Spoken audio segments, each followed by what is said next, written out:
Baik, assalamualaikum warahmatullahi wabarakatuh. Alhamdulillahirabbil alamin. Wassalatu wassalamu ala asyrofil anbiya'i wal mursalin wa ala alihi wasallam ajma'in. Amma ba'du.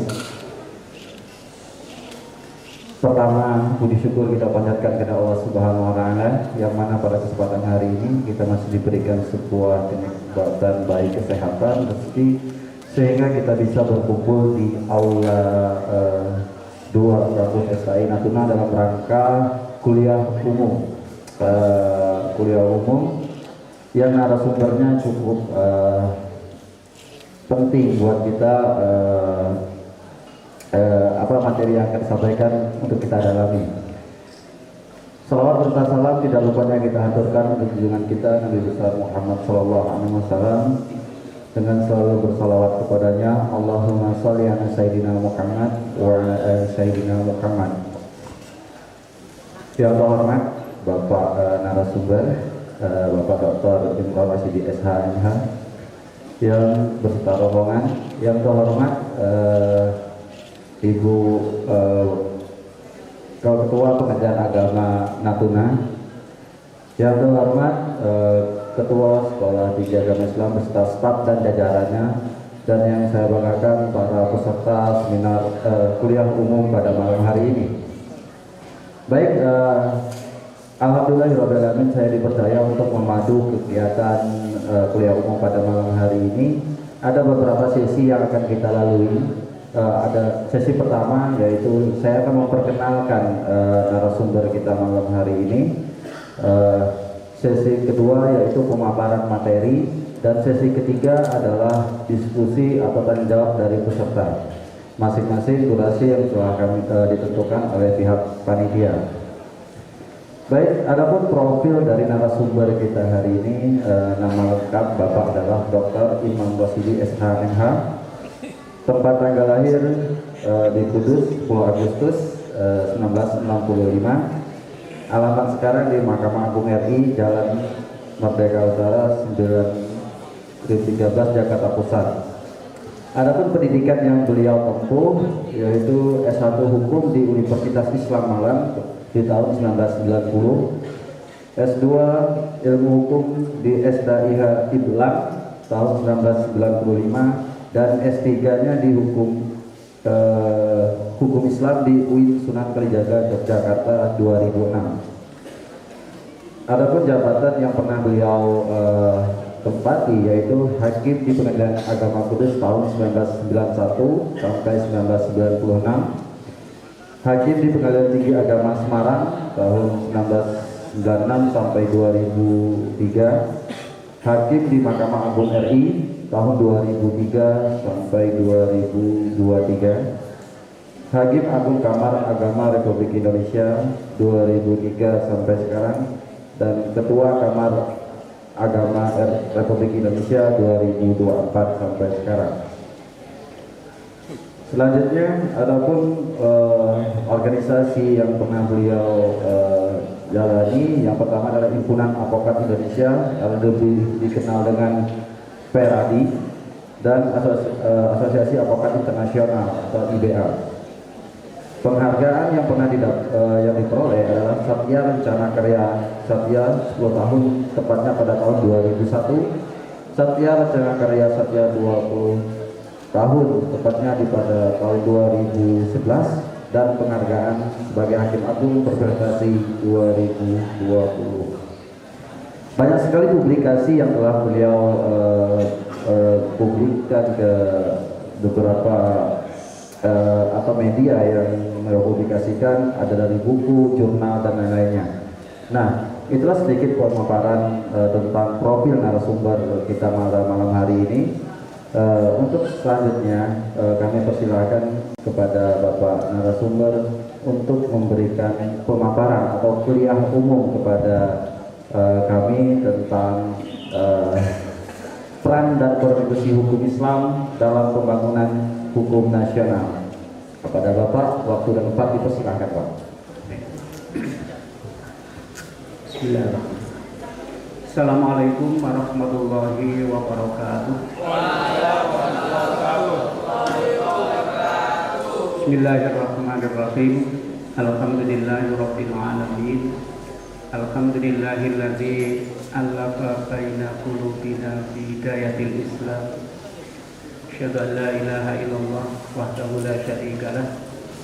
Wa asyhadu anna sayyidana wa nabiyyana Muhammadan abduhu wa rasuluh. Allahumma shalli wa sallim wa barik wa majid ala habibina wa syafi'ina wa qurrati a'yunina sayyidina wa maulana Muhammad wa ala alihi wa ashabihi wa man tabi'ahu ila yaumil qiyamah. Amma ba'd. Yang saya hormati saudara saya, Ketua Sekolah Tinggi Agama Islam Natuna, Ibu Ketua Pengadilan Agama Natuna, dan yang mewakili Yayasan Abdi Umat, para dosen yang tidak bisa saya sebutkan satu persatu, mohon maaf. Ada ini Bapak Amir, ada Pak Kurtubi, dan yang lain ya nanti kita berkenalan lebih dekat. Kemudian para orang tua kami dan yang sangat saya banggakan, sivitas akademik Sekolah Tinggi Agama Islam Natuna yang saya banggakan. Syukur alhamdulillah, kita panjatkan kehadirat Allah SWT. Salawat salam kita ucapkan pada junjungan kita Nabiullah Muhammad sallallahu alaihi wasallam. Saya bangga sekali bisa bertemu dengan adik-adik mahasiswa.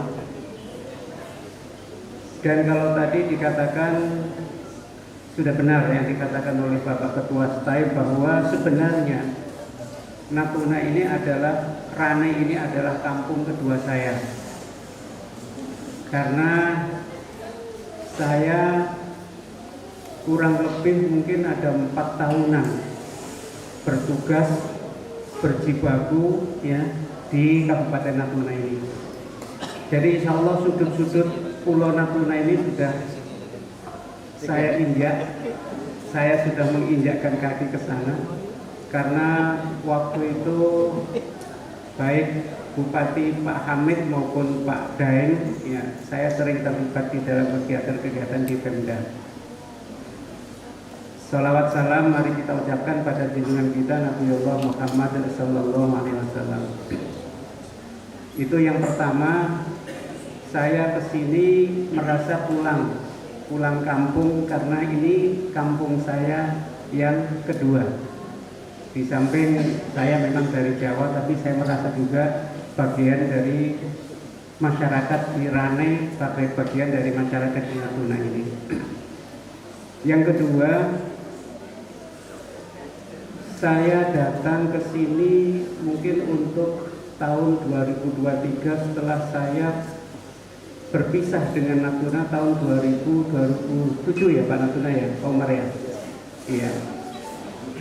2027 berarti sudah sekitar 17 tahun saya meninggalkan kota Natuna dan sekarang kembali. Kalau dulu saya mengajar dan status saya sebagai Wakil Ketua Pengadilan Agama Natuna, sekarang saya datang memberikan kuliah umum dengan status sebagai Hakim Agung. Mudah-mudahan suatu saat saya ingin kembali lagi ke Natuna dengan status saya punya plus sebagai guru besar. Amin.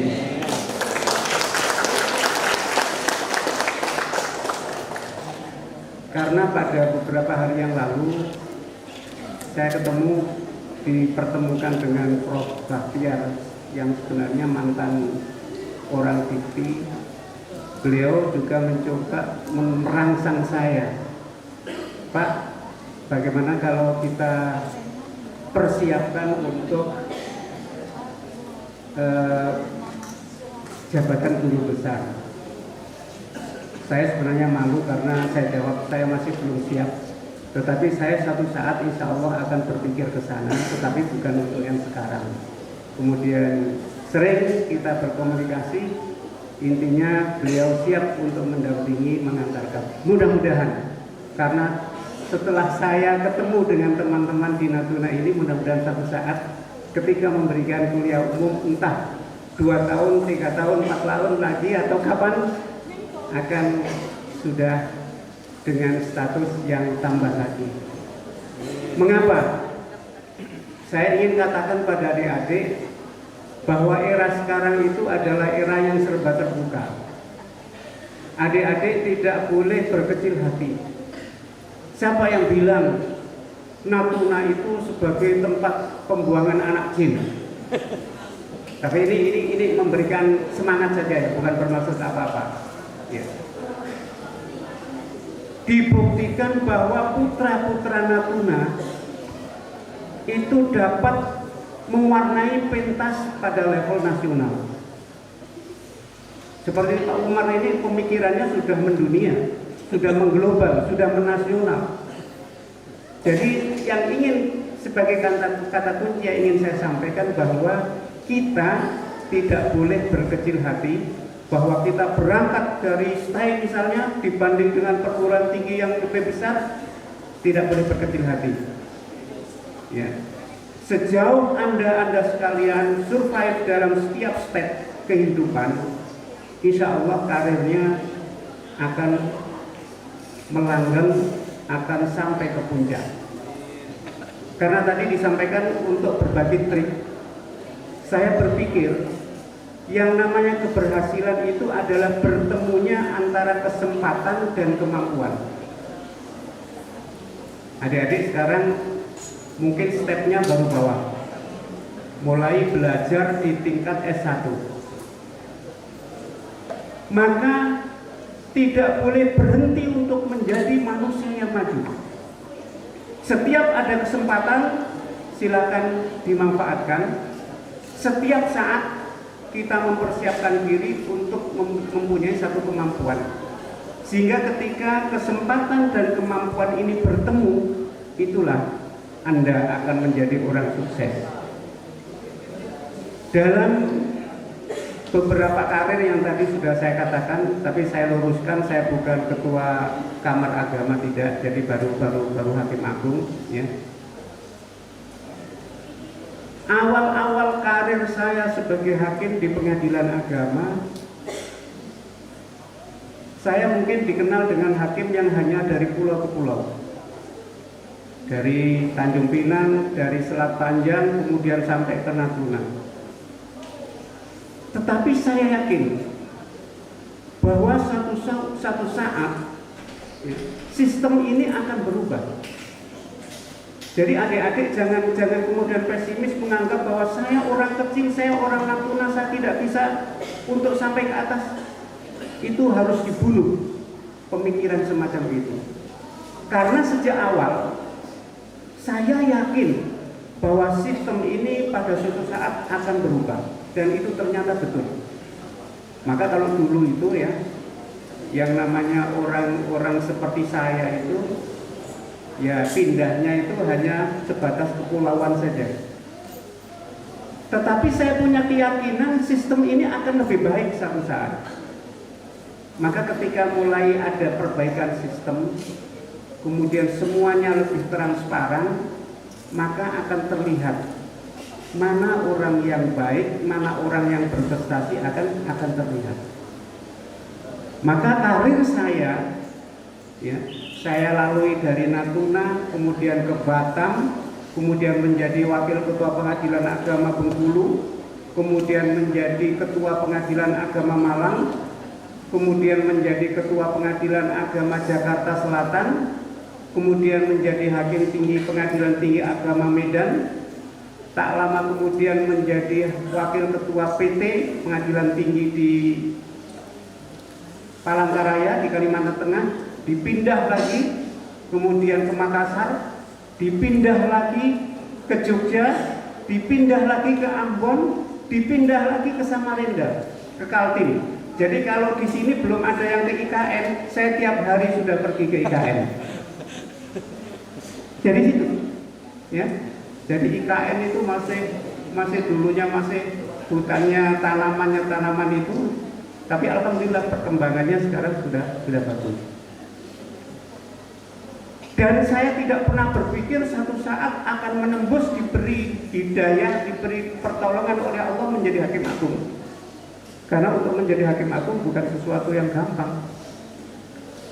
Melalui tes di Komisi Yudisial dengan beberapa tahapan, ada 5 atau 6 tahapan, selesai tahapan dikirim ke DPR pusat untuk dilakukan fit and proper test.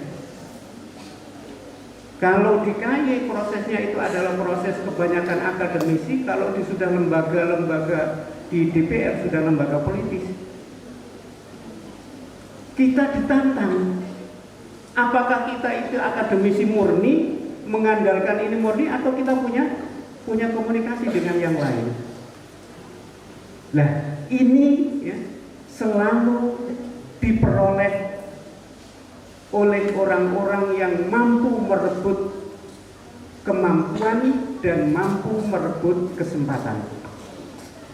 Oleh karena itu, sebelum saya masuk kepada materi, ini harus dicamkan bahwa sukses adalah bertemunya antara kesempatan dan kemampuan.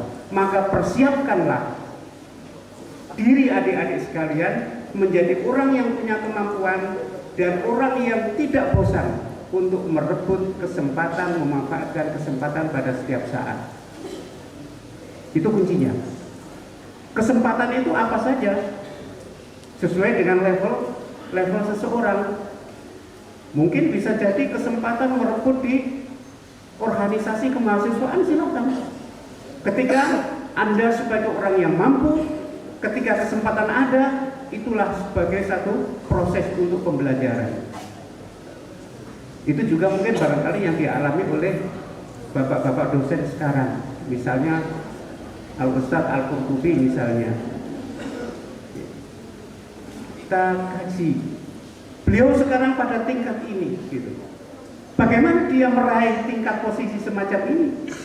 Tentu dia akan mulai satu proses, ya, seleksi alam. Demikian juga Bapak Ketua saya kita, semuanya itu melalui satu proses seleksi alam. Maka siapkan kembali adik-adik sekalian untuk menyiapkan diri menjadi orang yang punya kemampuan, sekaligus orang yang merebut setiap kesempatan, peluang-peluang itu yang ada di hadapan saudara-saudara sekalian. Baik, itu saya pikir nanti bisa dilanjutkan dengan tanya jawab. Kita masuk sedikit ke materi. PowerPoint-nya bisa ada ya? Sudah disiapkan? Nggak ada ya? Baik, sambil dipersiapkan PowerPoint-nya, barangkali nanti kita bincang-bincang aja kalau memang tidak ada. Tadi sudah saya kirim sebenarnya. Baik, Bapak Ibu sekalian, adik-adik sekalian, kita bersyukur bahwa kita ini diberi nikmat oleh Allah hidup di dalam negara yang berdasarkan Pancasila. Pancasila itu ya bukan diciptakan, tetapi digali dari nilai-nilai yang hidup di dalam masyarakat Indonesia. Indonesia memang bukan negara agama. Jadi ini perlu digarisbawahi, ditekankan. Indonesia bukan negara yang berdasarkan agama, tetapi ya, agama ya, berkembang dengan baik, ya, agama diakui, agama diperhatikan, agama dilindungi di dalam kehidupan berbangsa dan bernegara kita. Ya.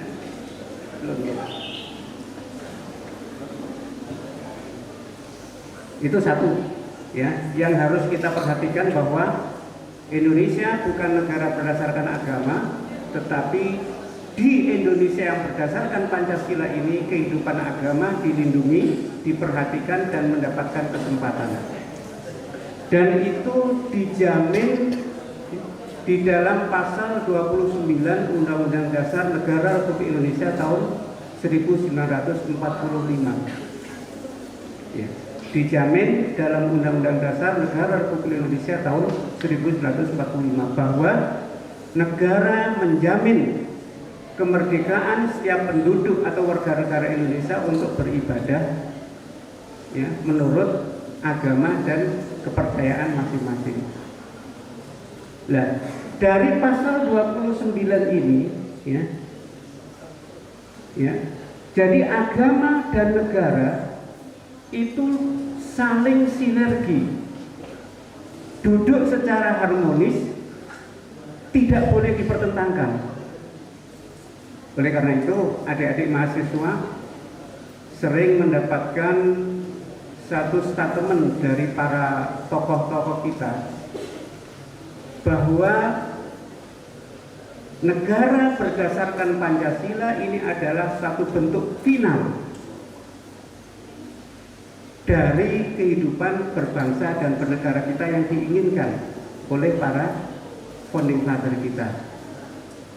Jadi kita tidak lagi di dalam kehidupan ini mempertentangkan antara agama dan negara. Ini sudah final. Oleh karena itu tidak ada satu pemikiran pun tidak boleh ada yang mencoba untuk mempertentangkan antara agama dan negara. Antara agama dan negara. Nah, oleh Profesor Hazairin, pasal 29 ini mengandung 3 konsekuensi. Next. Mengandung 3 konsekuensi. 1. Dalam negara Republik Indonesia tidak boleh berlaku hal-hal yang bertentangan dengan agama. Jadi siapa Profesor Hazairin? Profesor Hazairin ini orang yang pertama kali mengcounter teorinya Snok Horgronya. Siapa Snok Horgronya itu? Orang yang sengaja dididik oleh Belanda untuk, ya, menghancurkan Islam dengan tujuan melanggengkan imperialis. Itu Snok Horgronya. Dia melahirkan satu teori namanya teori resepsi inkompleks. Resepsi teori, bukan inkompleks. Kalau resepsi teori inkompleks itu adalah Van der Burg. Dia melahirkan teori resepsi. Teori resepsi ini bunyinya begini: hukum Islam itu baru berlaku bagi umat Islam kalau hukum Islam itu diterima sebagai hukum adat. Ini hasil studinya Snok Horgronya. Apa konsekuensinya? Yang sebelumnya hukum Islam itu berlaku bagi umat Islam pada zaman-zaman kerajaan itu menjadi dikebiri. Jadi kalau dulu zaman-zaman kerajaan itu ada yang namanya kerapatan qadhi, ada yang namanya peradilan serambi, yang kewenangannya itu cukup besar termasuk ngurus masalah waris dan lain sebagainya. Akibat teori resepsi ini yang dilahirkan oleh Snok Horgronya ini,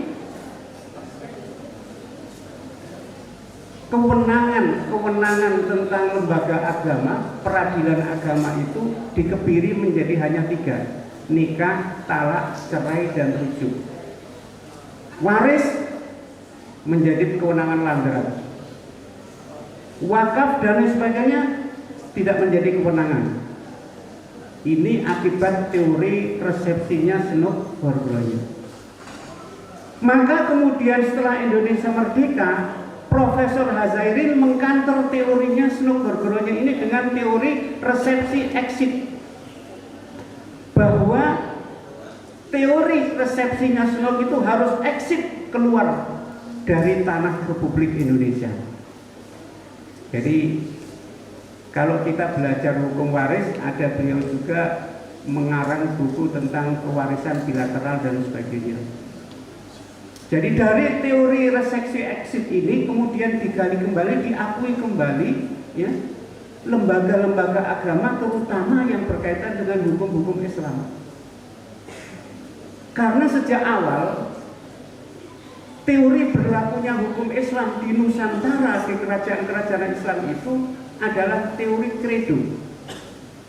Teori kredo itu apa? Bahwa Islam, hukum Islam itu masuk bersamaan dengan Islamisasi di Nusantara. Mengapa? Karena kebaikan seseorang di dalam agama itu juga dinilai sejauh mana dia melaksanakan hukum-hukum Islam. Nah, itu dikembalikan lagi oleh Profesor Hazairin, yang kemudian dia melahirkan teori resepsi exit, bahwa senuk gor-goronye teorinya harus hengkang dari Negara Kesatuan Republik Indonesia. Maka beliau mengatakan bahwa pasal 29 ini mengandung 3 konsekuensi. Konsekuensi hukum pertama, dalam negara Republik Indonesia tidak boleh berlaku hal-hal yang bertentangan dengan kaidah agama. Itu satu.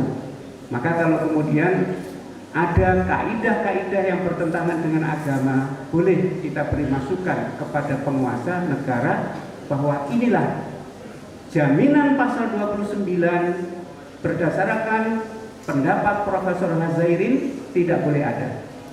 Yang kedua, negara wajib memfasilitasi pelaksanaan syariat Islam bagi orang Islam, demikian juga bagi agama lain apabila dalam pelaksanaannya memerlukan campur tangan negara.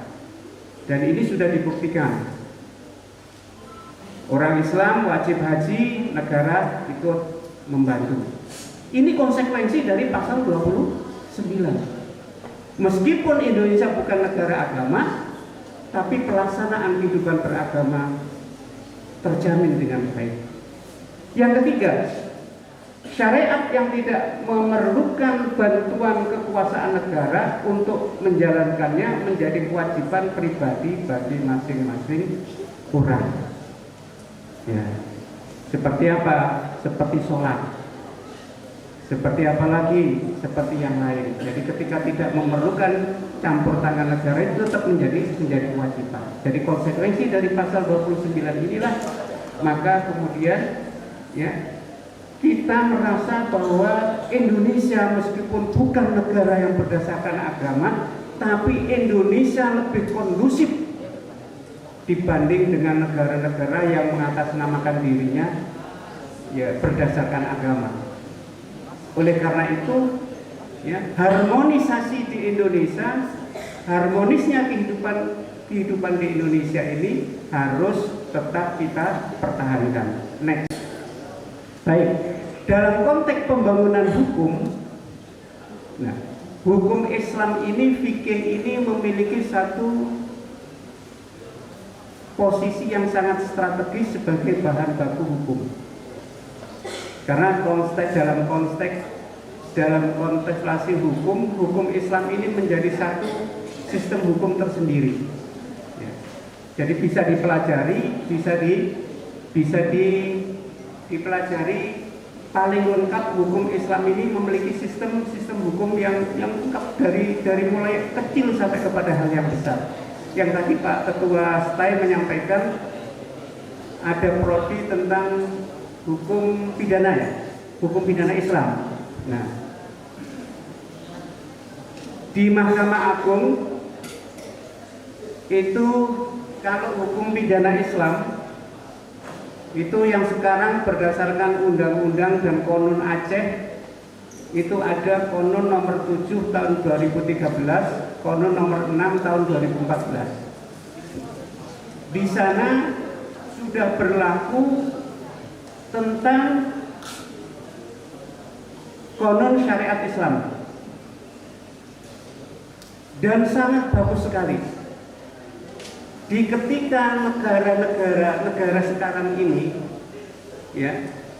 di mana lembaga pemasyarakatan itu sangat overload, maka sebenarnya alternatif yang disuguhkan oleh hukum pidana Islam itu menjadi alternatif. Jadi sekarang ternyata manfaatnya itu lebih banyak. Dengan kita perkenalkan selain hukuman badan, hukuman penjara, ada hukuman cambuk. Dengan hukuman cambuk ini sebenarnya, ya, ini memenuhi rasa pendidikan sosial, juga dapat membantu problem sekarang ini. Ternyata semua penjara itu mengalami overload, dan bahkan penjara sebagai satu lembaga yang untuk membuat orang itu baik, itu kadang dipertanyakan. Orang misalnya ya, mencuri ayam, maling kecil, kemudian di penjara, kadang-kadang setelah keluar malah lebih berpengalaman lagi, malah lebih punya teman lagi. Jadi di Aceh sekarang itu ada alternatif yang namanya dengan takzir, yang namanya cambuk. Nah, cambuk itu, ya, satu sisi orang yang tidak suka itu dianggap melanggar HAM, tapi sebenarnya itu lebih manusiawi, meskipun di dalam proses penghukumannya itu memperhatikan juga hak asasi manusia. Misalnya, pelaksanaan hukuman cambuk itu tidak boleh dilihat oleh anak-anak. Kemudian pelaksanaan hukuman cambuk untuk terpidana wanita, ya, yang tertakzir wanita, itu ya tidak berdiri tapi dia duduk. Itu sudah dilindungi semua, kecuali hukuman yang hukuman akibat orang itu misalnya melakukan kekerasan atau tindak pidana kekerasan seksual. Itu memang ada semanya, lebih baik dia tidak dikenal dengan hukuman cambuk, tapi dia hukuman badan, hukuman penjara. Mengapa? Karena kalau dia nanti itu hukuman cambuk dan cepat kembali ke masyarakat, dia itu akan menjadikan trauma bagi korban itu. Jadi maka khusus untuk yang akibat kekerasan seksual atau pelecehan seksual, itu hukuman yang ditekankan adalah hukuman penjara.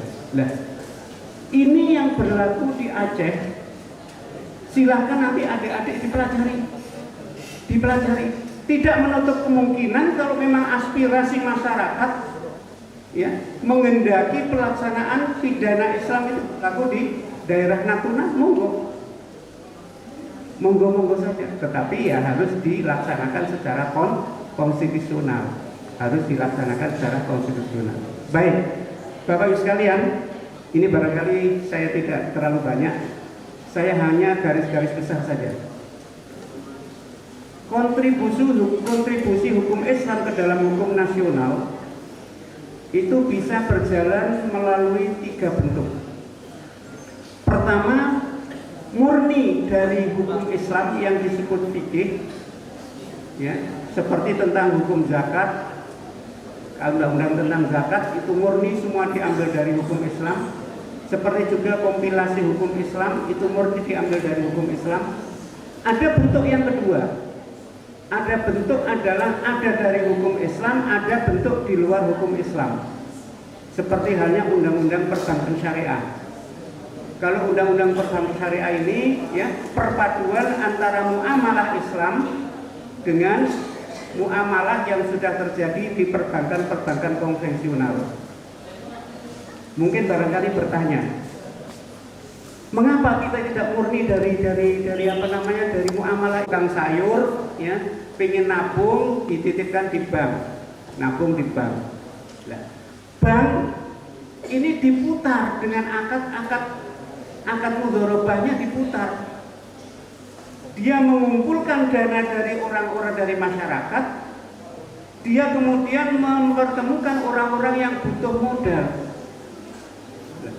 Kalau seandainya ini tetap digunakan tanpa agunan, tanpa jaminan, kemudian yang hutang itu kemudian lari, rugi nggak masyarakat kecil? Rugi. Makanya, ya, di dalam perbankan syariah, di dalam fatwa MUI diperbolehkan menggunakan jaminan. Nah, jaminan ini makanya ada sebagian orang yang mengatakan di dalam fikih tentang jaminan mudharabah. proses sosiologi kita sudah berbeda. Proses sosiologi kita sudah berbeda. Di mana ya di dalam yang memberikan dana memang bank, tetapi bank itu bukan uangnya sendiri, tetapi uangnya masyarakat. Maka uangnya masyarakat ini perlu ada jaminan supaya tidak dikemplang oleh misalnya orang yang berhutang dan sebagainya.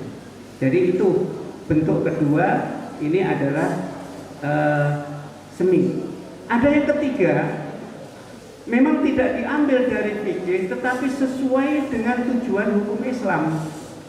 Karena tujuan hukum Islam itu ada 5. Kalau Asy-Syatibi di dalam Al-Muwafaqat, tujuan hukum itu ada 5. 1, menjaga agama. 2, menjaga akal, hifdzul akal. 3, menjaga harta. 4, menjaga keturunan. Nah, itu ada. Seperti sekarang undang-undang tentang misalnya kekerasan seksual, penghapusan kekerasan di dalam rumah tangga. Ya. Kemudian undang-undang tentang perlindungan anak. Memang tidak diambil dari fikih murni, tetapi inti dan substansi undang-undang itu sejalan dengan syariat Islam. Jadi 3. Waktunya? Oke, baik. Jadi itu yang terakhir ingin saya sampaikan, ya, pembaruan hukum Islam itu bisa melalui wacana fikih, bisa melalui bentuk undang-undang, bisa melalui putusan pengadilan. Bisa melalui putusan pengadilan. Jadi pembaruan hukum, ya, hukum Islam melalui itu bisa melalui 3. 1, wacana fikih seperti pemikiran. Orang-orang Stein mengeluarkan pemikiran, diskusi melahirkan pemikiran, nah itu berkembang sangat pesat. Yang kedua, kemudian di substansinya diambil menjadi undang-undang, menjadi konun, bisa. Yang paling penting yang ketiga adalah pembaruan hukum melalui putusan pengadilan. Jadi itu dilakukan oleh Mahkamah Agung. Ada beberapa pembaruan hukum, singkat saja saya katakan, bahwa tentang misalnya tentang anak angkat bisa memperoleh bagian dari warisan, harta peninggalan maksudnya. Itu nanti kita diskusikan. Kemudian ada lagi putusan Mahkamah Agung tentang perkawinan atau orang yang beda agama masih diberi hak tentang bagian waris melalui wasiat wajibah. Nanti bisa kita diskusikan. Ya. Kemudian cucu yang orang tuanya itu meninggal lebih dahulu, dia dapat diberikan bagian sebesar bagian bapaknya yang meninggal. Ya, nanti itu bisa kita diskusikan. Jadi beberapa hal yang saya katakan ini sebagai pembaruan, ya, dari putusan pengadilan itu juga perlu kita cermati, meskipun sebenarnya putusan pengadilan itu hanya mengikat pada pihak-pihak. Jadi bedanya begitu. Kalau hukum dalam undang-undang itu mengikat secara umum, tetapi kalau putusan hakim itu mengikat pada pihak-pihak yang disebutkan di putusan. Tetapi sekarang ini putusan pengadilan itu banyak dijadikan objek penelitian. Adik-adik nanti kalau memang mau skripsi, kalau masih ada skripsi, silakan ke pengadilan, menjadikan objek putusan hakim sebagai penelitian, baik di bidang ekonomi syariah, baik di bidang hukum keluarga maupun di dalam hukum-hukum yang lain. Tetapi kalau hukum pidana belum ada di sini. Kalau mau melakukan penelitian nanti di Aceh. Nah, sekarang tapi nggak sulit. Ya, semua putusan sekarang sudah bisa diakses. Ya, sudah diakses. Silakan menjadikan objek penelitian terhadap putusan. Ya. Misalnya pelaksanaan putusan hukuman cambuk dinilai dari begini, silakan. Atau penelitian bagaimana kesan masyarakat terhadap implementasi hukuman menurut konon dengan hukuman menurut hukum pidana umum misalnya. Ya, itu bisa nanti dijadikan penelitian. Baik, itu yang bisa saya sampaikan dan nanti kita akan lebih lanjut dengan berbagai tanya jawab. Saya mohon maaf kalau memang agak panjang yang saya sampaikan, saya terlalu semangat karena saya ingin berbagi dan ingin membangun semangat daripada adik-adik mahasiswa. Terima kasih. Assalamualaikum warahmatullahi wabarakatuh.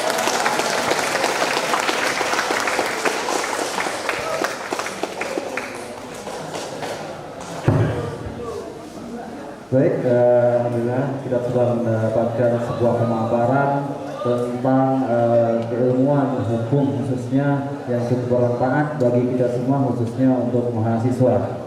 Baik, pada sesi diskusi ini kita batasi 3 pertanyaan terlebih dahulu bagi para peserta kuliah umum yang ingin bertanya. Silakan silakan baik dari mahasiswa maupun dari para dosen. Kita tampung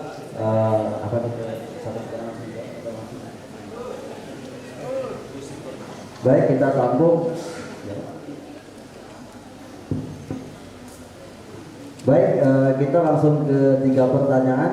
Ada yang ingin bertanya, dipersilahkan. Baik. Perkenalkan diri nanti ya, dari prodi apa ya?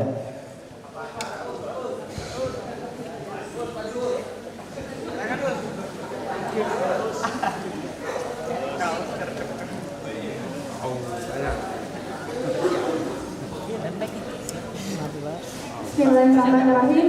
Assalamualaikum warahmatullahi wabarakatuh.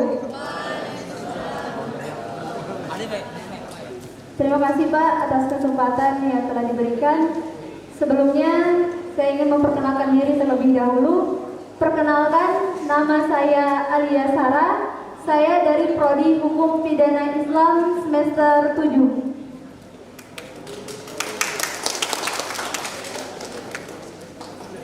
Baik Pak, pada era modernisasi ini, kegelisahan atas kepastian hukum kerap membangun perspektif atau paradigma negatif terhadap penegakan hukum, terutama pada hukum pidana.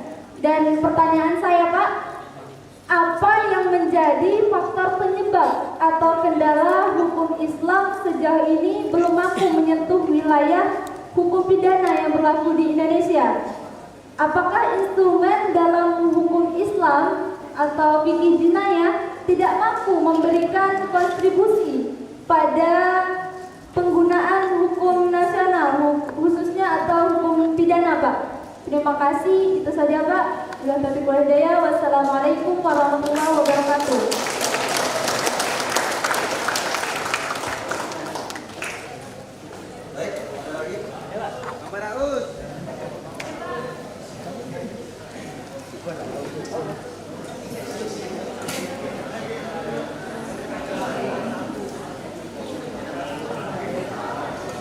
Bismillahirrahmanirrahim.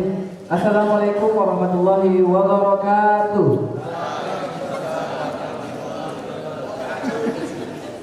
Baiklah, perkenalkan, nama saya Roza Saputra dari Prodi KPI semester 5. Dan saya juga perwakilan dari Pondok Pesantren Mahasiswa Stay Natuna.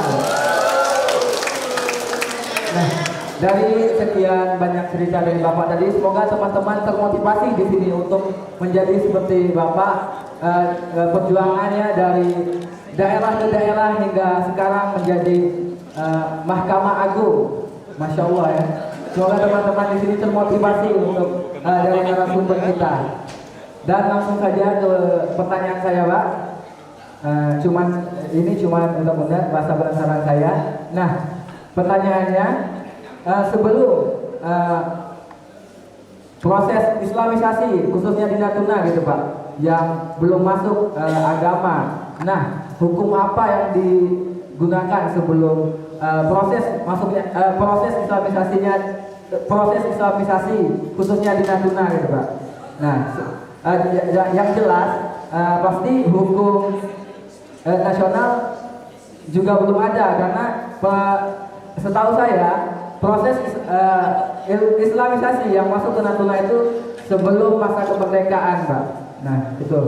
Sekian pertanyaan dari saya. Wassalamualaikum warahmatullahi wabarakatuh.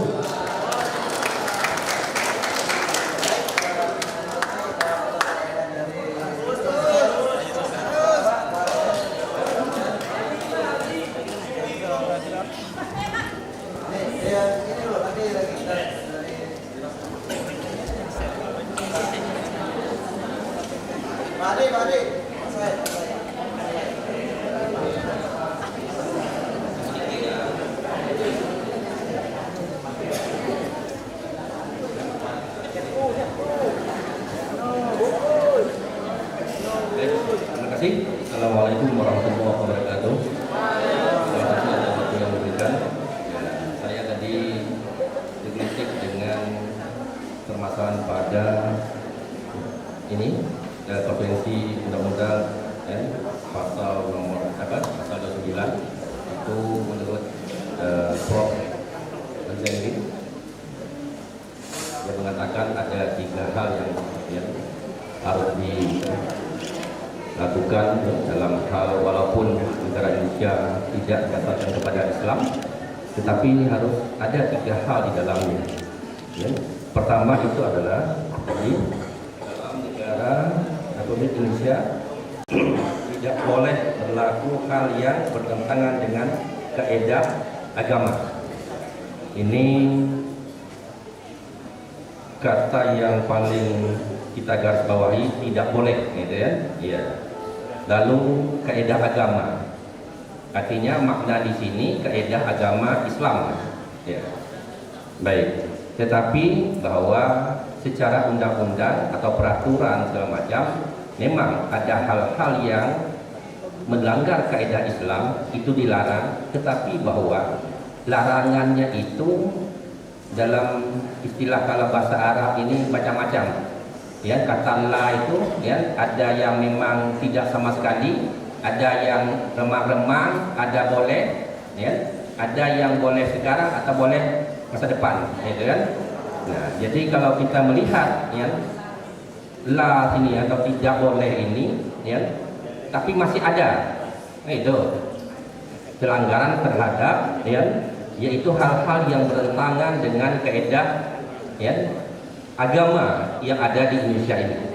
Dan sekarang malah bertambah-tambah kalau kita lihat kenyataannya, ya, walaupun dilarang, tapi berkembang.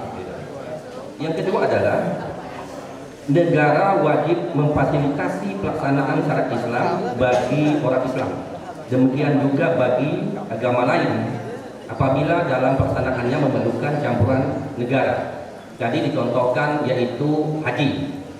Nah, apakah ya boleh ya rakyat Indonesia atau masyarakat Indonesia itu pergi haji sendiri tanpa difasilitasi oleh negara?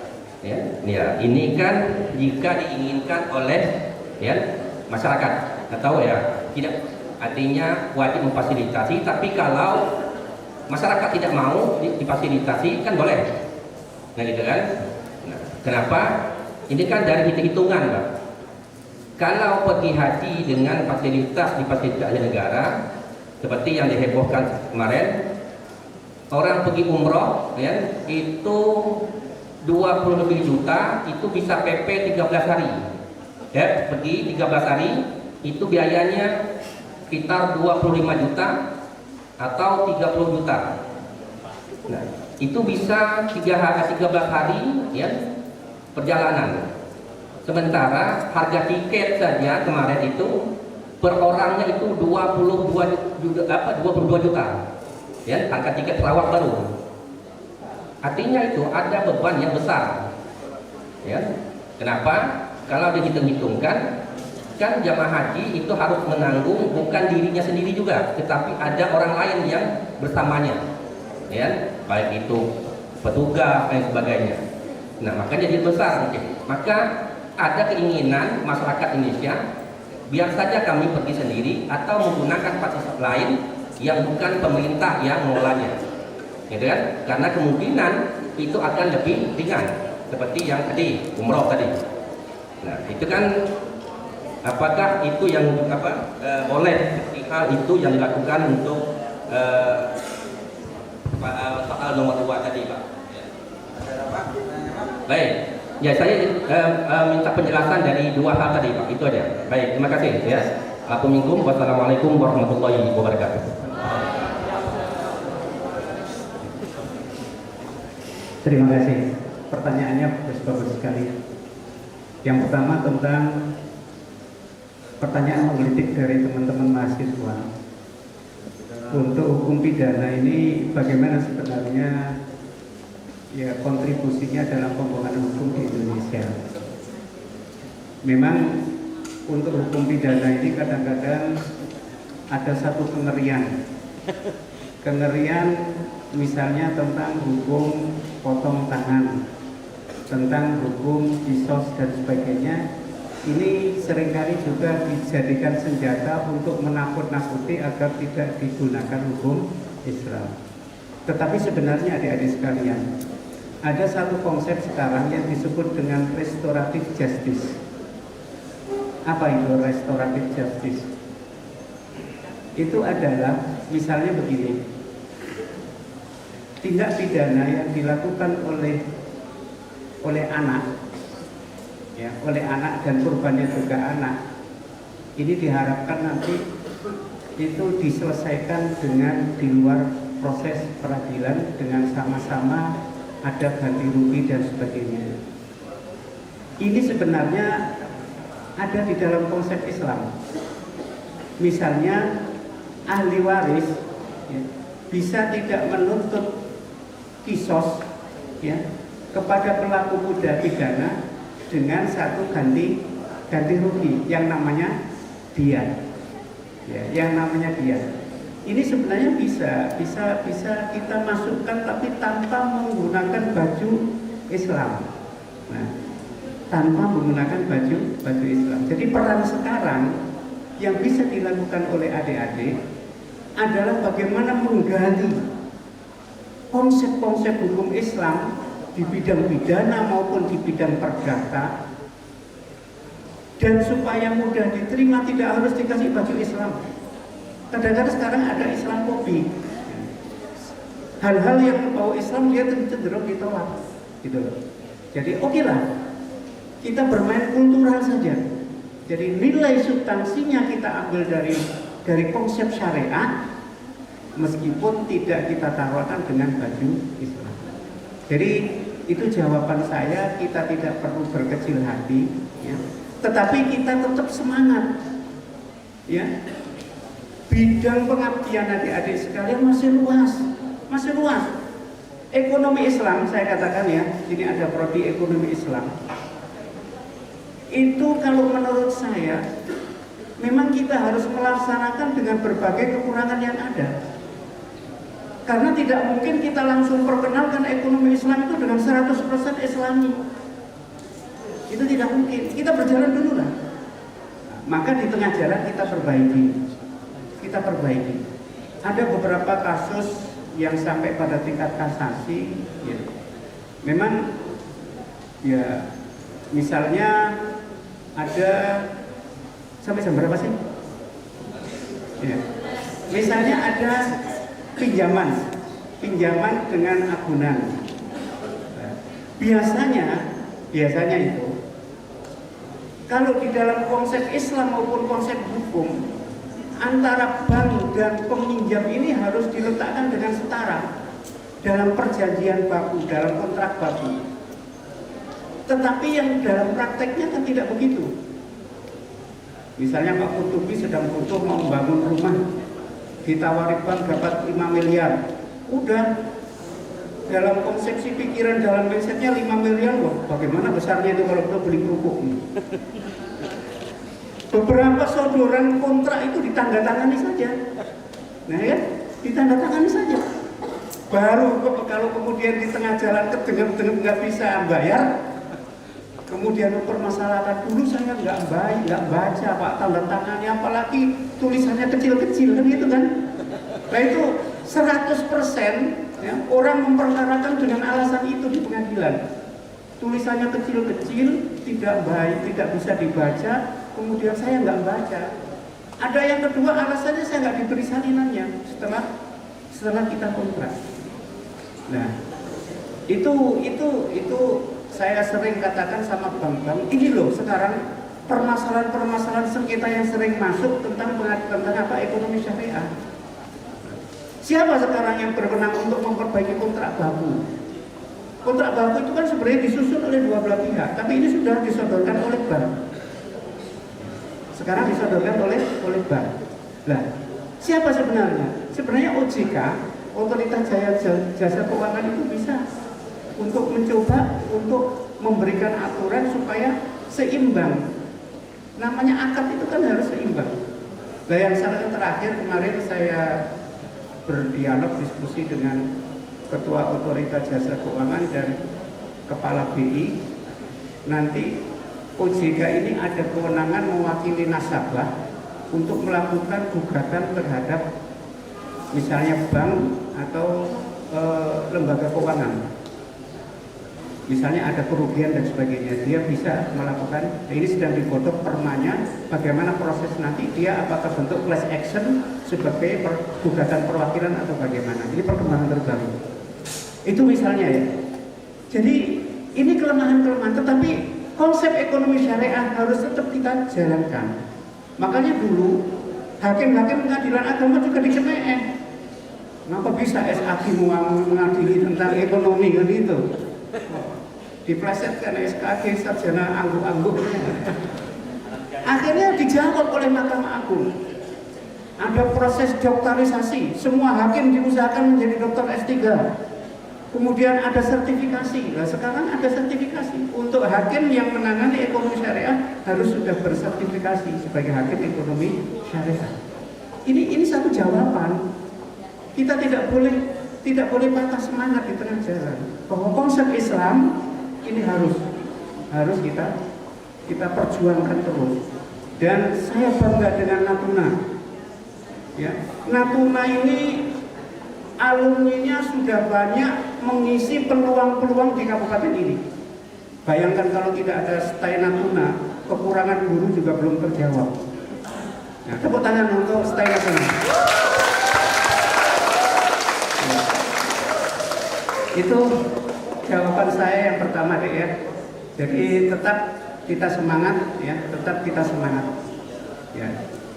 Kita yakin bahwa syariat Islam itu sholihun likulli zamanin wa makanin. Bahwa syariat Islam itu akan sesuai pada setiap zaman dan dimanapun tempatnya. Persoalannya ya, kita ini perlu tangan-tangan cendekia kita untuk membuat syariat Islam itu up to date dengan perkembangan zaman. Fikih itu kan 1400 tahun yang lalu. Sedangkan di dalam kaidah fikih itu misalnya la yunkaru taghayyurul ahkam bi taghayyuril azminah wal amkinah misalnya.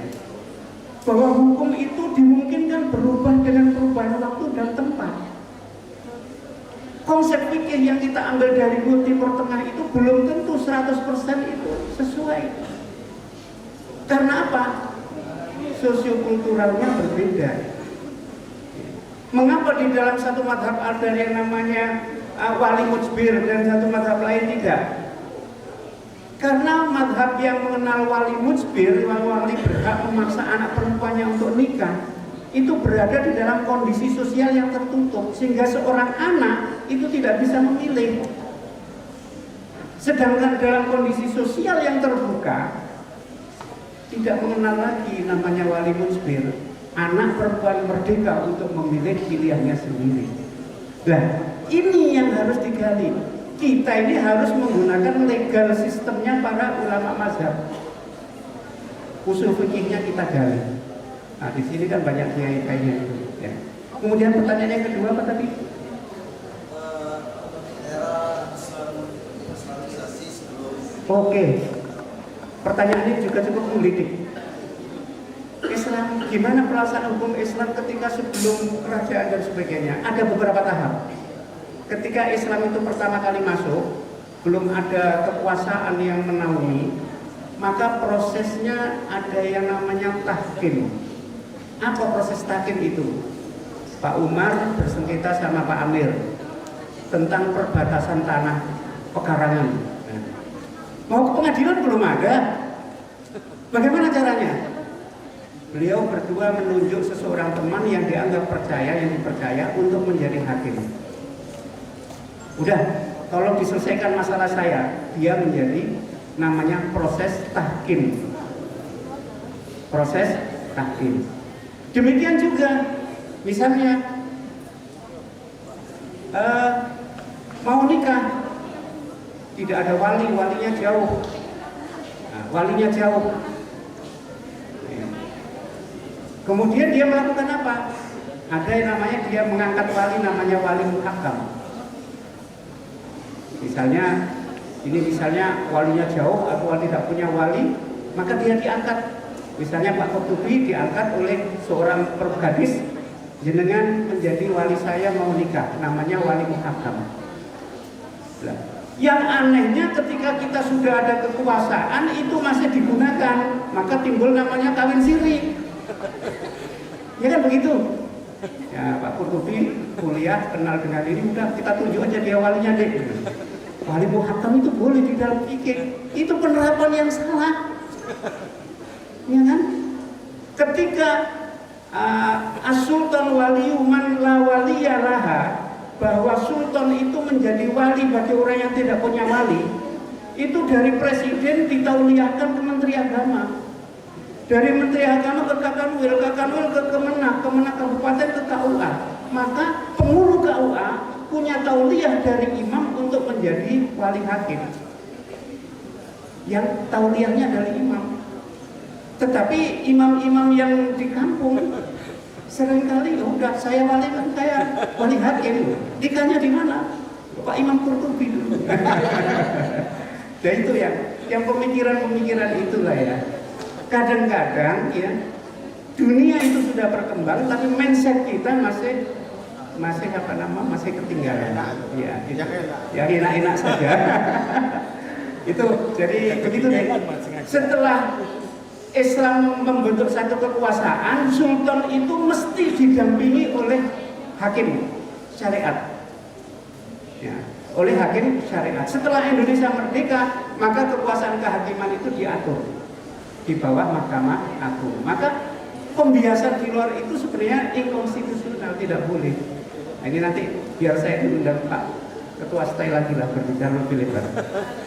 Oke, pertanyaan ketiga.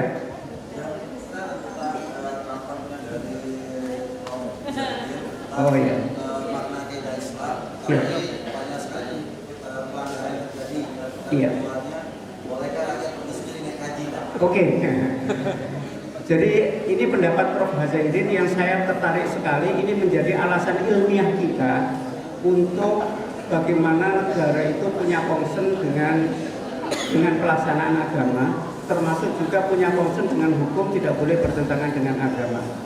Pertanyaan yang menarik, ketika negara memfasilitasi, boleh nggak kita itu bermain sendiri gitu, pergi haji ke Mekah sendiri gitu Pak ya?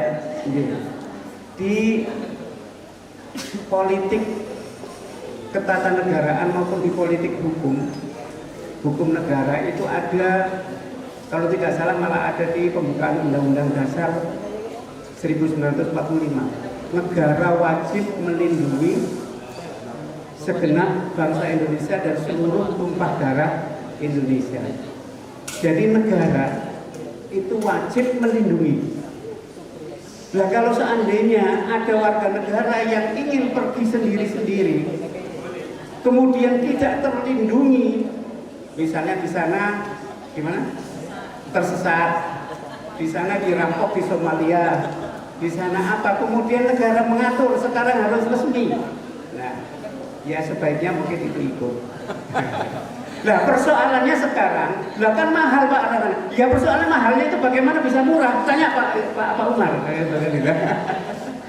Nah ini ada orang Kemenak ini, bisa kita tanya ini. Yang satu langsung perwakilan Yayasan Abdi Umat itu. Ya. Jadi teman saya terus terang itu paling banyak yang menjadi petugas haji. Ya, petugas haji itu dananya dari mana ya? Diambilkan dari dana itu. Tujuannya apa? Untuk melindungi warga negara Indonesia. Nah kalau kemudian ada yang lebih, karena itu konsekuensinya lebih tinggi, ya itu yang menjadi masalah yang harus kita dudukkan. Ya, mestinya negara itu malah memberi bantuan ya Pak Umar ya. Ya, malah memberi bantuan seperti dulu di Kabupaten Natuna. Para yang naik haji dikasih sangu kan gitu, tambahan gitu. Apa kira-kira sekarang juga masih? Dikasih baju, nah, begitu. Jadi intinya begitu Pak. Intinya keselamatan warga negara itu menjadi tanggung jawab negara. Maka ketika warga negara itu berangkat sendiri-sendiri, yang membuat pintu celah keselamatan warga negara itu menjadi terancam, maka itulah kemudian negara mengkoordinir secara baik. Jadi jawabannya itu, makanya sebenarnya warga negara kita yang bermasalah dengan hukum itu kewajiban negara untuk melindunginya. Ya, meskipun tidak semuanya bisa tercover, termasuk TKI kita yang bermasalah dengan hukum itu ada kewajiban konstitusi oleh negara. Negara harus hadir melindungi setiap warga negara dimanapun, ya, sejauh itu warga negara Indonesia. Barangkali itu saya serahkan saja kepada Pak Ketua Stay atau ke moderator, mau ditambah, mau disudahi, silakan saja. Masih ada pertanyaan? Mungkin ada sedikit lagi, Pak. Saya ada sedikit dulu di sini karena satu lagi. Kemarin ada beberapa kasus dalam kebutuhan hukum. Ya, gini.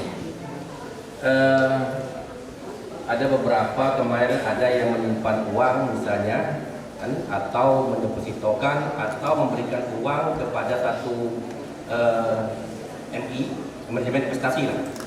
Lalu uang itu salah gunakan oleh MI tadi dengan puluhan miliar atau ratusan miliar. Nah, lalu mereka nasabah tadi melaporkan ke pihak ya, hukum, lalu diproses. Lalu hukum itu memutuskan bahwa uang nasabah itu diambil oleh negara. Nah, sementara ya, uang itu adalah milik nasabah. Juga yang kasus yang ada diputuskan di pengadilan Natuna ini juga itu hampir sama. Ada istilah arisan yang dilakukan oleh masyarakat, ya, yaitu arisan ya, dititipkan ke seseorang, lalu seseorang itu mengambil uang yang lalu melarikan diri. Lalu diputuskan ya, oleh misalnya pengadilan itu dipenjara. Padahal di situ kedua adalah penipuan, ya. Kedua uangnya tidak kembali. Nah, bagaimana pandangan Islam atau pemikiran Islam terhadap itu? Lalu tadi bagaimana hak ya nasabah yang memiliki uang, yang memiliki uang tadi, hak tadi, tapi dirampas oleh negara. Padahal itu haknya nasabah. Jika itu, Pak. Termasuk kemarin ada kasus Senturi itu, ya demikian. Terima kasih. Oh, ini sudah semakin menggerukan mendunia ini. Ada ini saya bicara umum ya, kalau hakim itu tidak boleh bicara kasus. Jadi ini ada sekarang ini tren penipuan dengan kedok investasi, tetapi itu investasi bodong. Apa investasi bodong? Yaitu orang Islam itu sangat mudah tergiur kalau semuanya bajunya syariah. Betul. Yang kedua, kalau returnnya itu tinggi, meskipun tidak rasional. Misalnya uang 1 juta diinvestasikan tiap bulan dapat 100.000 misalnya. Mana mungkin itu sebenarnya. Jadi pertama, kalau Bapak Ibu, adik-adik mau investasi, teliti dulu apakah dia investasi betul atau tidak. Itu. Jangan-jangan ini investasi bodong. Caranya bagaimana? Caranya minta informasi ke otoritas jasa keuangan, karena mereka itu pengawasnya, ya, ke otoritas jasa keuangan, ya, itu. Kemudian yang kedua, jangan cepat percaya terhadap janji-janji return yang di luar rasional. Yang saya katakan tadi, invest 100 juta, kemudian setiap bulan misalnya bisa menghasilkan 2 juta, itu nggak rasional. Maka jangan cepat percaya. Yang ketiga, kalau itu menjadi perkara di pengadilan, ya, kalau itu menjadi perkara di pengadilan dan dia itu punya aset, ya, biasanya asetnya itu ya dilelang. Nanti kalau cukup akan dikembalikan kepada para nasabah, ya, para nasabah. Saya tidak berani untuk menyampaikan secara persis. Ada satu kasus ini yang sudah ditalangi oleh, ya, ada asetnya yang sedang dijual, ya, dilakukan lelang, ya, dilakukan lelang, kemudian nanti akan dibagi, tapi tetap tidak cukup. Nah itu mungkin barangkali kasus-kasusnya kasus sekali ya, ya, ya. Iya, itu jadi dikembalikan asetnya. Tetapi prosesnya itu kan mereka dinyatakan sebagai unpilot dulu. Ya. Pilot dulu, kemudian dikalkulasi, kemudian nanti ya macam-macam prosesnya itu. Nah, sekarang apakah betul itu nanti dikembalikan, disita, dimiliki oleh negara? Itu saya masih ragu. Saya harus melihat kasusnya sebenarnya kayak apa kasusnya. Biasanya yang terjadi adalah ketika tapi kadang-kadang memang sengaja dia itu Bitcoin ya. Iya. Iya. Asetnya dari milik negara. Iya. Saya coba dulu nanti kita lihat dulu. Saya tidak bisa memberikan statement sebelum mempelajari ya. Yang kasus Bitcoin ya. Ya. Bitcoin ini adik-adik tahu nggak Bitcoin? Tahu gimana Bitcoin? Ya Bitcoin ya. Jadi ini termasuk sesuatu yang baru ya. Saya hanya bisa mengatakan kalau ada permasalahan tentang itu sekarang sudah ditampung, ada tempatnya di OJK. Silakan aja langsung komunikasi dengan OJK karena sekarang pengawasnya terhadap yang demikian termasuk alat-alatnya seperti Bitcoin dan sebagainya itu sudah ada di bidang di struktur di OJK untuk pengawasan tersendiri. Untuk yang kasus nanti saya lihat secara pasti Pak ya.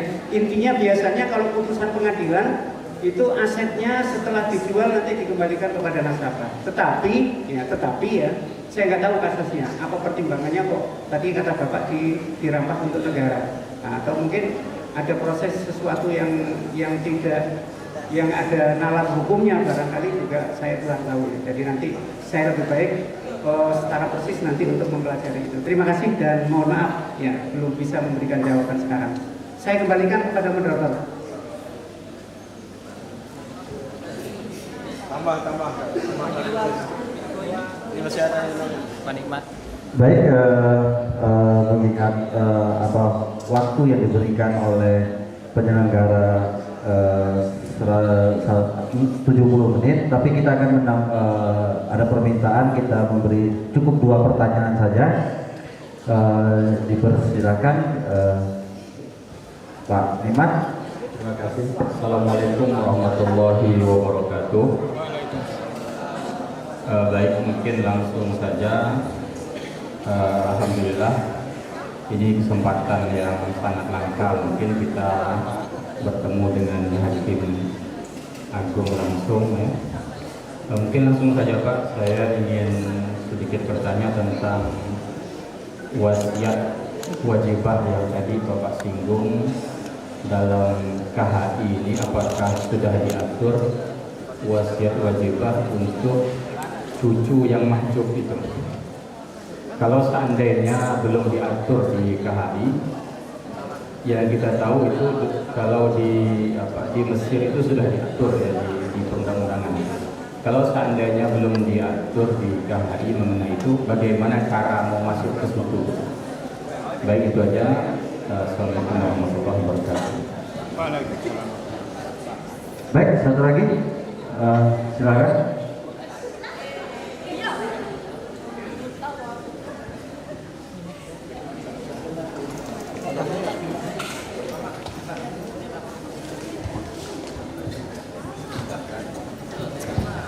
Baik, terima kasih. Assalamualaikum warahmatullahi wabarakatuh. Perkenalkan, nama saya Riawan. Saya jurusan Hukum Pidana Islam semester 7. Baik, saya ingin bertanya, bagaimana agar kami kaula muda atau kaum mahasiswa sekarang dapat terlibat dalam proses perubahan hukum di negara kita ini untuk perubahan hukum yang kami anggap penting, Pak.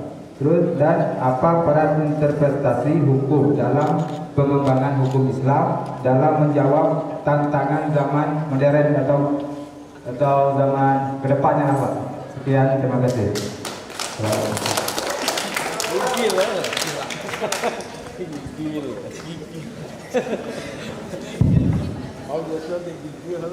Kalau saya nggak ada masalah, ini kan malam minggu kan. Khawatir yang punya pacar nunggu di depan. Baik.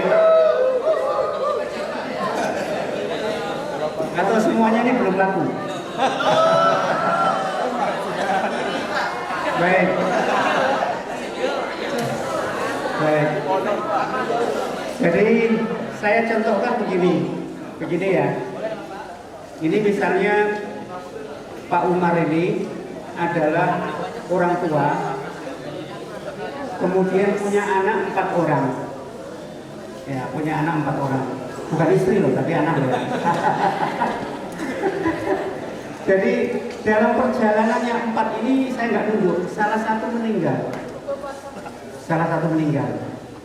Kemudian disusul berapa tahun kemudian Pak Umar meninggal. Di dalam waris konvensional, satu yang meninggal itu menjadi termahjub. Misalnya satu yang meninggal punya anak 5, mesti kasihan ya. Dia meninggal duluan, seandainya dia nggak meninggal, dia dapat. Nah, itu problem hukum. Di mana letak keadilan? Jadi hukum Islam itu intinya adalah keadilan. Hakim, ya, coba dicari di ayat Al-Quran, antahkumu bil adli. Yang diperintahkan itu menghukum secara adil, bukan menghukum berdasarkan Quran, bukan. Ketika ada ayat penafsirannya itu tidak mencapai ayat keadilan, maka hakim bisa melakukan reinterpretasi. Nah, begitu ya. Jadi itu intinya. Karena di dalam Al-Quran ketika bicara adil itu antahkumu bil adli. Kita disuruh untuk menghukum secara adil. Makanya Umar, ini agak melebar dikit, pernah tidak menghukum pencuri, tidak memotong tangan pencuri, diprotes oleh sahabat. Kenapa nggak dihukum? Apa alasan Umar? Karena pada saat itu masa paceklik, maka yang wajib dihukum tangan Umar, silakan dipotong.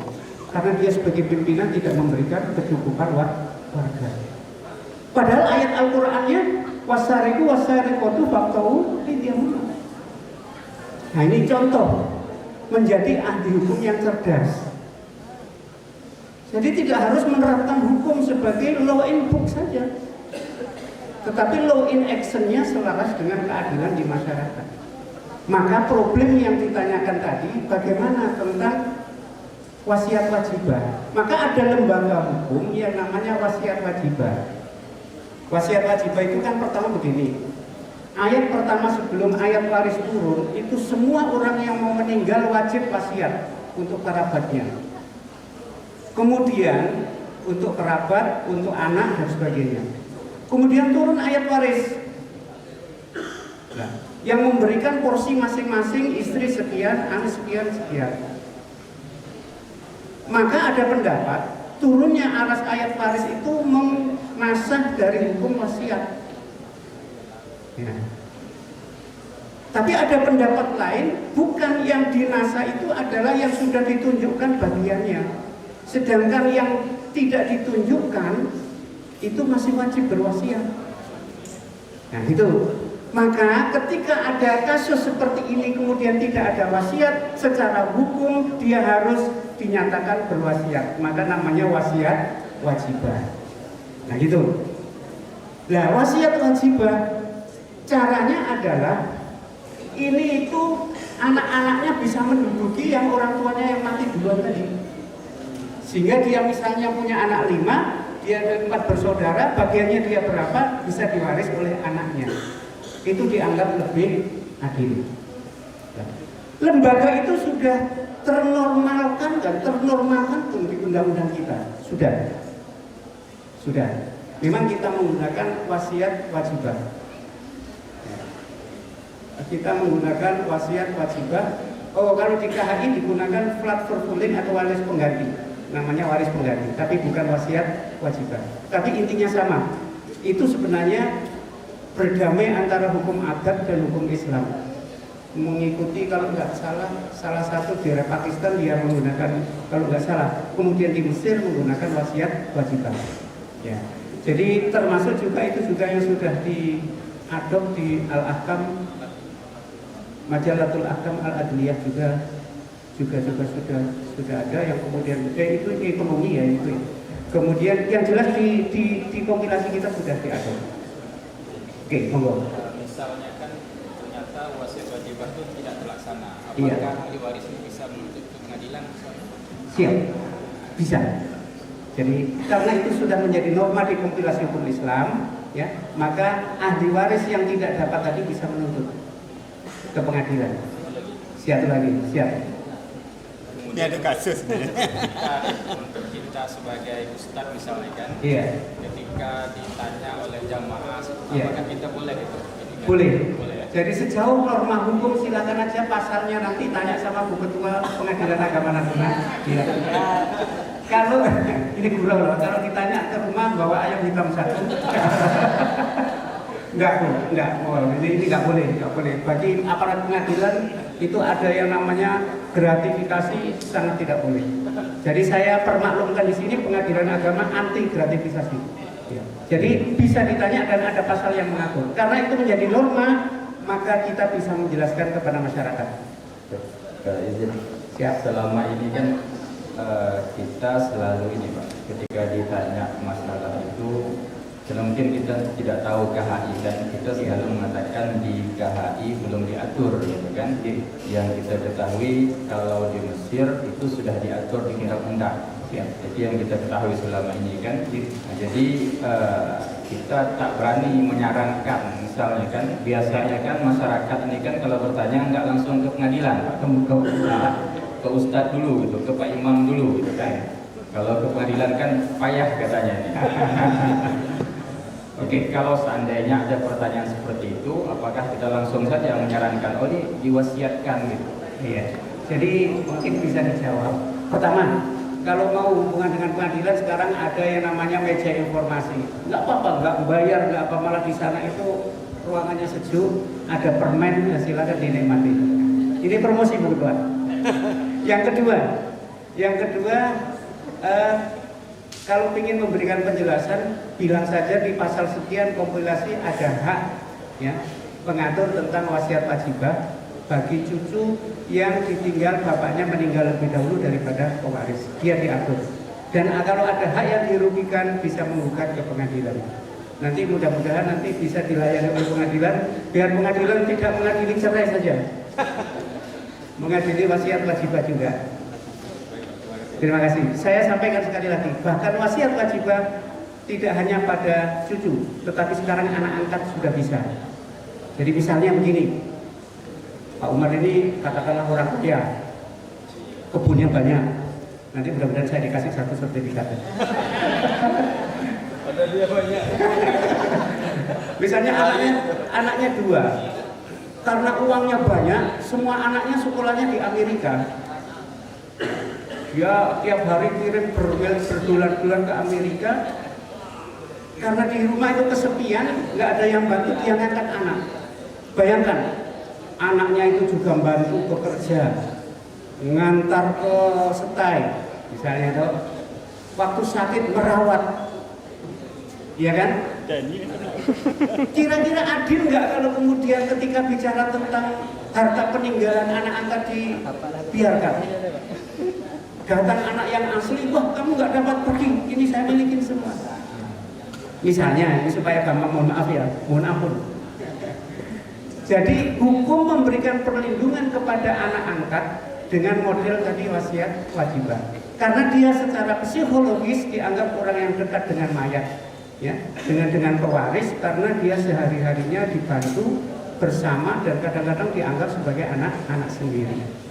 Nah, demikian. Ini saya katakan bahwa namanya terobosan hukum. Jadi nanti, oh silakan, izin Pak Umar, nggak apa-apa, masih boleh.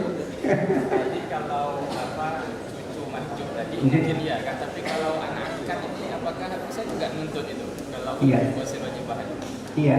Jadi biasanya ketika terjadi perkara, ya dia minta juga. Asal bisa dibuktikan dia sebagai anak angkat. Kalau memang ada bukti pengangkatan bagus, kalau tidak ada nanti akan diperiksa saksi-saksinya. Apakah betul dia itu bisa dikatakan sebagai anak angkat, hidup bersama, dibiayai, dianggap sebagai anak sendiri? Nanti hakim yang menimbang. Saya tidak bisa memastikan, itu sudah kewenangan hakim, kita tidak bisa untuk memberikan itu. Jadi begitu. Sekali lagi kuncinya, tadi ada yang di hukum pidana kalau menjadi hakim harus progresif, ya, harus berani untuk melakukan penemuan hukum. Itu intinya. Dan mohon maaf, ya, saya dulu waktu kuliah di IIN itu kadang-kadang diplesetkan NIN gitu loh. Iya. Kita ketemu orang UGM itu minder. Ketemu mahasiswa kedokteran itu minder. Itu dulu. Tapi setelah sekarang ternyata, ya, apa yang saya katakan ya? Ini bukan sombong ya. Ternyata salary atau jaminan kehidupan yang diperoleh oleh orang yang dulu minder karena dia basicnya itu agama, itu ternyata sekarang jauh lebih tinggi salary-nya, bulanannya, gaji yang diberikan negara. Mohon maaf ini, Ananda ini ya, ini tidak kurang dari 20 satu bulannya. Bu Ketua, mohon maaf ya, ini sebagai motivator ya, bukan sombong. Bu Ketua ini satu bulannya tidak kurang dari 30. Makanya siapa yang masih belum punya pacar, beliau punya anak, daftar calon mertua. Iya. Warisan. jadi itu, mohon maaf. Iya. Yang dulu itu ketika ada keminderan ketika kuliah, belum tentu nanti nasibnya pada akhirnya juga akan minder. Maka saya katakan jangan putus asa, jangan minder. Tergantung saudara sendiri kok. Tergantung saudara sendiri. Saya dulu tamatnya ayam, sekarang bisa jadi hakim agung. Bisa jadi apa-apa. Mohon maaf, gajinya daripada presiden tinggi saya. Saya berani sombong masalahnya kan itu. Coba di Google.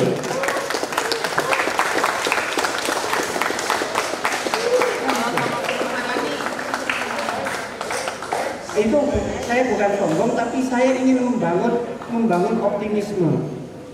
Ya, saya ingin membangun optimisme. Ya, jangan kemudian dari rantai dari Subi cita-citanya hanya sebatas menjadi kepala desa setelah tamat S1. Aduh, ya. Gantungkan cita-citamu setinggi langit, kalau toh kamu jatuh akan jatuh di antara bintang-bintang. Nah, betul dah. Demikian, assalamualaikum warahmatullahi wabarakatuh.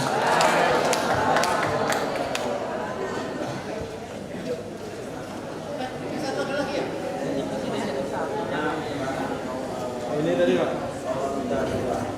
Peran apa tadi? Oh iya. Peran mahasiswa dalam pembaruan hukum Islam ya. Sekarang hukum Islam ini menghadapi dua kendala. Pertama, ada diferensiasi antara syariat dan fikih. Itu yang belum bisa dilepaskan dari kondisi kehidupan di Indonesia. Orang menganggap fikih itu sebagai syariat. Padahal fikih itu pendapatnya ulama, ya, pendapat hukum ulama sama dengan pendapat para ilmu hukum yang kemungkinan harus berubah ketika terjadi perubahan zaman. Ini selain ibadah loh ya, selain yang ibadah, kalau ibadah sudah tuntas ya. Oleh karena itu, ketika fikih dipahami sebagai syariat, maka fikih itu menjadi mandek, tidak bergerak. Itu menjadi mandek, tidak bergerak. Sama seperti kita bicara tentang ekonomi syariah, di hukum muamalah itu fikih, dan itu harus selalu direinterpretasi kembali berdasarkan perubahan tempat dan zaman. Kan sekarang itu peraturan yang paling cepat berubah itu ada peraturan di bidang ekonomi. Masya Allah, siapa yang menjadi misalnya contohnya saja menjadi bendahara, sebentar aturannya baru. Itu baru di keuangan negara, belum lagi di dalam peraturan. Karena apa? Karena di dalam ekonomi itu berlaku prinsip al-aslu fil asya al-ibahah, hatta yadullal dalil ala tahrim. Bahwa pada dasarnya di dalam ekonomi, di dalam muamalah itu boleh semua. Sehingga nanti kecuali ada dalil yang mengharamkan. Kebanyakan boleh. Sampai kemudian akad salam dan akad apa satunya itu istisna. Yang akad istisna itu yang pertama kali itu tidak dikenal, Nabi merestui akan istisna itu kebanyakan. Kemudian yang terakhir ada TikTok, katanya beli apa? Beli pesan Gojek itu makanan yang dari Gojek apa namanya itu? GoFood itu haram. Jadi sekalian kita haram karena ada di TikTok itu. Mengapa? Karena di situ ada al-aqdu al-muraqabah. Satu akad beli dan dua akad ijarah, dia mengantarnya. Berarti dia dianggap sebagai apa namanya? Al-aqdu al-muraqabah. Ada dua akad di dalam satu perbuatan. Ya itu memang pendapat silakan boleh, tapi MUI sudah mengawal itu bukan dimaksud dengan dua akad hybrid kontrak ya, bukan hybrid kontrak, tetapi masing-masing itu paripurna. Nanti kita waktunya nggak cukup untuk menjelaskan itu, ya waktunya nggak cukup. Jadi itu kendala kita adalah diferensiasi antara fikih dan syariat. Itu. Yang kedua, kendala itu adalah jauhnya pautan antara fikih ketika disusun dengan kondisi sekarang 1400 tahun lebih. Makanya sejak zaman Habib Hasbi As-Siddiqi dulu sudah mendengungkan perlunya fikih yang berkepribadian di Indonesia. Maka perlu seperti Wali Mujbir itu jangan ditelan saja, dikondisikan dengan situasi yang ada di Indonesia. Lahan masih banyak. Tidak cukup S1, S2, S3 sampai S-teler. Demikian, Assalamualaikum warahmatullahi wabarakatuh.